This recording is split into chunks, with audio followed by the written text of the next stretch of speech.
Millat fidoyilari.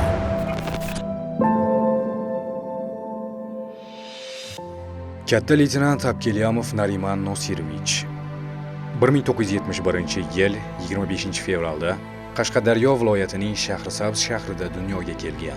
1988-yilda Rossiya Federatsiyasining Sankt-Peterburg shahrida joylashgan Viborg fuqaro aviatsiya texnika bilim yurtiga o'qishga kirib, 1991-yilda bilim yurtini bitirgan.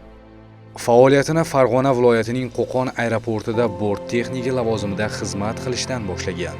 1998-yildan 2000-yilgacha Toshkent viloyati Chirchiq shahridagi Mudofaa vazirligiga qarashli harbiy qismda vertolyot eskadrillasining Mi-8 vertolyoti aviatsiya bort texniki lavozimida xizmat qilgan.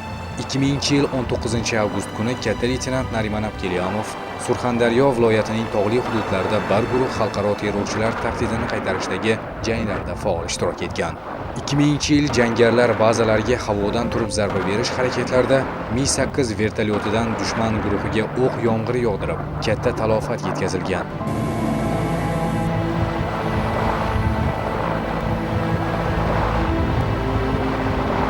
Biroq jangarilar tomonidan otilgan o'q vertolyotning o'ng dvigateliga jiddiy shikast yetkazishi oqibatida boshqaruvni yo'qotgan. Vertolyot yerga qo'ndirish vaqtida katta leytenant Nariman Abkelyamov og'ir tan jarohati olib, ko'rsatilgan tibbiy muolajalarga qaramay qahramonlarcha halok bo'lgan. O'zbekiston Respublikasi Prezidentining farmoniga muvofiq davlatimizning yuksak mukofotlari, orden va medallari bilan taqdirlangan. Nariman Abkelyamovning nomini abadiylashtirish maqsadida u o'qigan maktab hamda Toshkent viloyati Chirchiq shahridagi harbiy qismda yodgorlik monumenti o'rnatilgan.